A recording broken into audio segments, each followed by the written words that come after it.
Bismillahirrahmanirrahim. Assalamualaikum warahmatullahi wabarakatuh.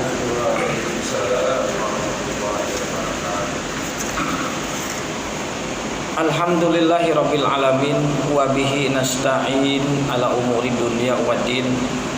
Wassalatu wassalamu ala asrofil anbiya wal mursalin wa ala alihi wa sahbihi ajma'in. Asyhadu an la ilaha illallah wahdahu la syarikalah wa asyhadu anna Muhammadan abduhu wa rasuluhu amma ba'du. Usikum wa nafsi bitaqwallah faqad fazal muttaqun. Hadirin jamaah kaum muslimin wal muslimat yang dirahmati Allah, pertama-tama kita bersyukur kehadiran Allah Subhanahu wa taala atas limpahan nikmat yang telah diberikan kepada kita semua.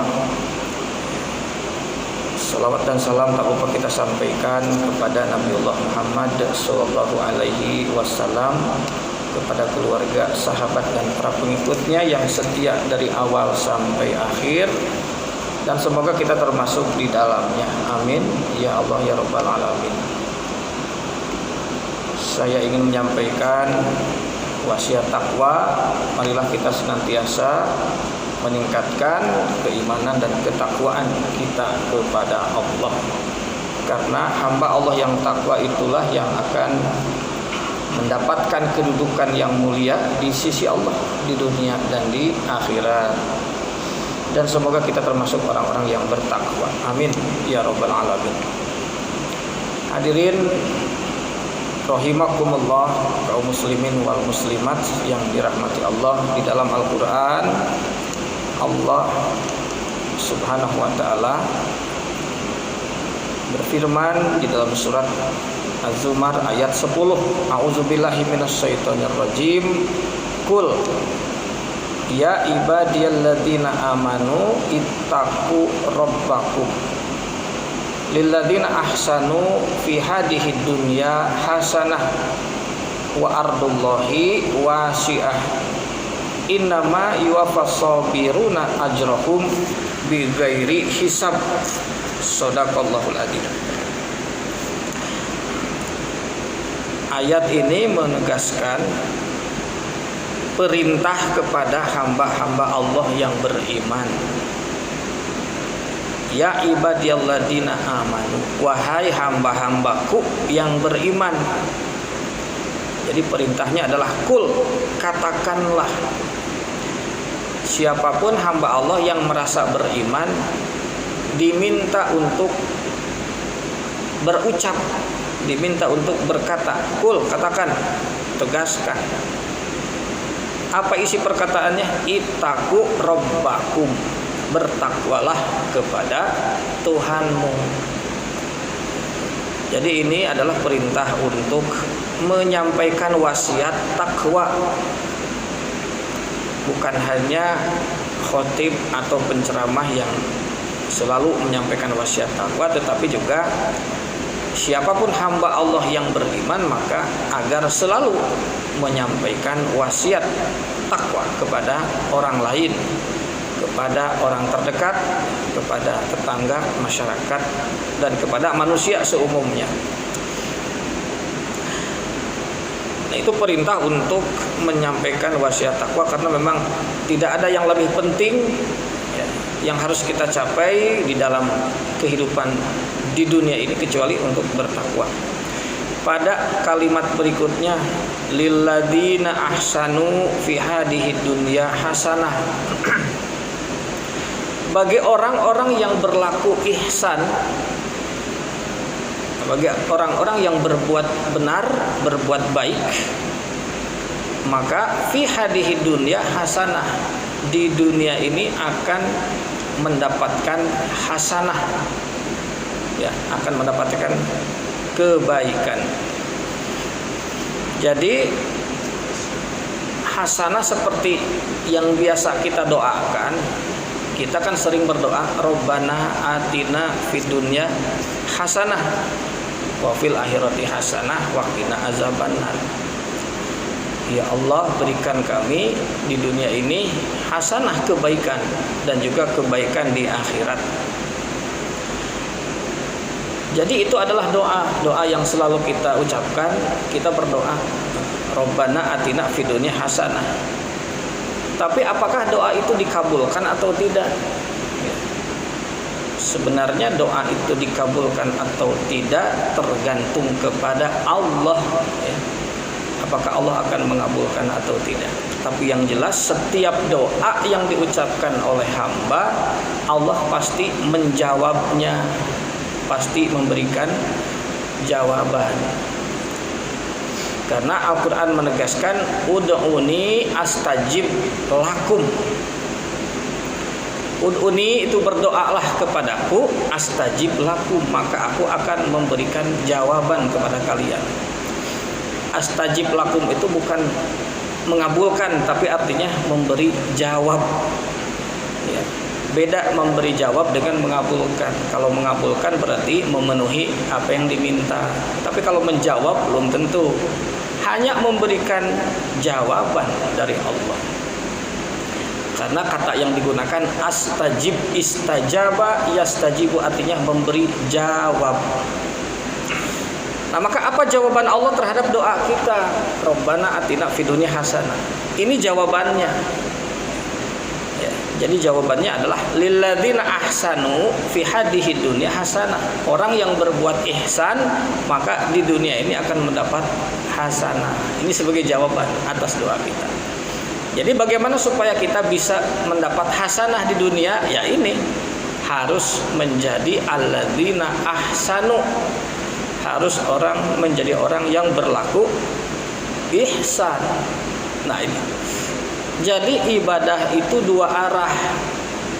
Ibadah itu dua arah yang tadi disebutkan. Ud'uni astajib lakum. Ud'uni artinya berdoalah kepadaku. Jadi dari hamba kepada Allah berdoa, memohon, meminta. Tapi jangan hanya satu arah. Kita terus aja minta kepada Allah, sehingga segala-gala kita minta, tetapi kita tidak mau mendengar apa yang Allah sampaikan kepada kita. Jadi ini istilahnya adalah bertepuk sebelah tangan. Kita terus minta kepada Allah, tetapi apa yang Allah ajarkan kita tidak dengar, sehingga ini namanya misinformasi, miskomunikasi nanti. Jangan-jangan yang kita doakan itu Allah tidak berkenan. Jadi kita bertanya kepada Allah apa yang Allah berkenan, yang Allah kehendaki, yang harus kita doakan dan kita minta kepadanya, dan apa yang tidak pantas atau tidak layak untuk diminta kepada Allah. Jadi ibadah itu dua arah, dari hamba kepada Allah dan dari Allah kepada hambanya. Dengan cara apa? Dari hamba kepada Allah melalui sholat.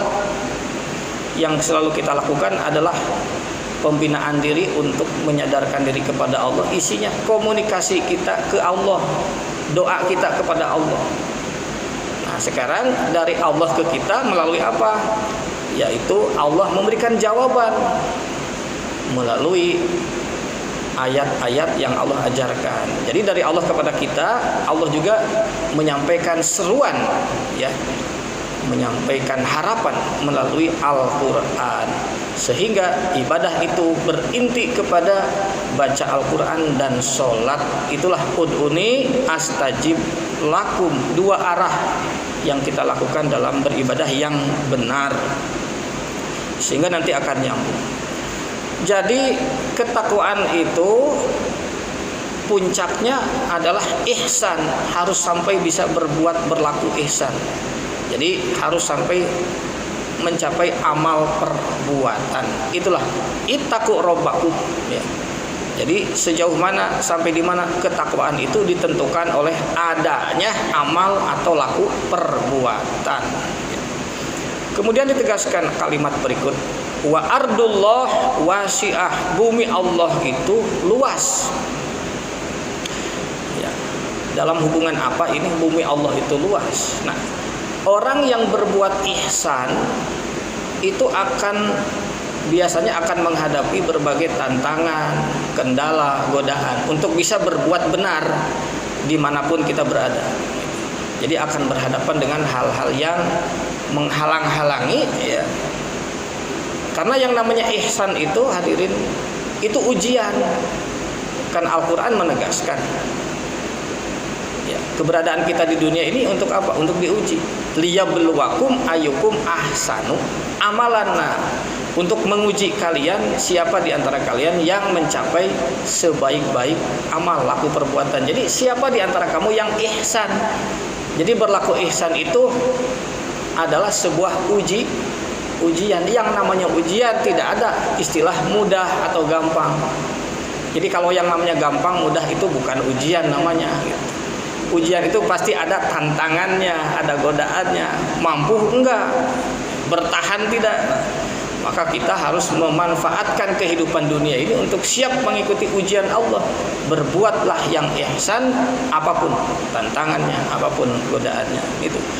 Apabila kita merasa tidak bisa saya berbuat benar. Karena apa? Karena kalau saya berbuat benar, kalau saya jujur, kalau saya tidak mencuri, kalau saya tidak manipulasi, saya tidak makan, ya, saya tidak punya keuntungan dan lain-lain alasan nanti, sehingga membawa diri kita ke jurang kemaksiatan, ya, menganggap bahwa untuk berbuat baik itu susah, sulit, nggak bisa. Maka bagi orang yang demikian itu menganggap bumi Allah itu sempit. Jadi betapa sempitnya pemikiran ya, orang yang seperti itu, bahwa berbuat ihsan itu sesuatu yang sulit ya. Jadi semua manusia memaklumi termasuk diri saya memang sulit, tetapi Allah memberikan satu pandangan yang lain, satu semangat bahwa bumi Allah itu luas untuk berbuat baik. Kamu tidak bisa di sini, maka ada tempat lain yang bisa menghargaimu, yang bisa membutuhkan kamu untuk kamu berbuat dengan baik di situ. Dimanapun bumi ini Allah, di mana bumi dipijak, di situ langit dijunjung untuk bisa menegakkan nilai-nilai kebaikan. Jadi bumi ini luas untuk kita bisa berbuat ihsan. Jangan berpikiran sempit. Kira-kira begitu yang dimaksud ya dengan ardullahi wasi'ah, untuk bisa kita menjalankan ketakwaan. Kemudian kalimat terakhir menegaskan innama yuwaffas sabiruna ajrahum bighairi hisab. Sebenarnya orang-orang yang sabar itu akan mendapatkan balasannya tanpa hisab. Nah, jadi di sini dikatakan orang yang sabar akan menerima balasan dari Allah tanpa hisab. Siapakah orang yang sabar? Yaitu orang yang berlaku ihsannya konsisten, teguh bertahan, menegakkan nilai-nilai kebenaran, menghadapi godaan, menghadapi rintangan, dia tetap teguh bertahan untuk berada pada garis yang benar. Nah, orang yang demikian disebut sobirin. Jadi tingkatan hamba yang paling tinggi itu sobirin. Kenapa dikatakan demikian? Karena ayat ini menegaskan kalau sudah mencapai tingkatan sobirin, maka mendapatkan balasan dari Allah itu tanpa hisab. Tanpa hisab itu artinya sudah tidak ada lagi perhitungan, dia akan masuk, diampuni oleh Allah dan masuk ke dalam jannah yang Allah janjikan. Nggak ada lagi hitung-hitungan. Nah itu. Jadi apabila kita sudah mencapai tingkatan sobirin, sobirin adalah tingkatan tertinggi dari hamba Allah.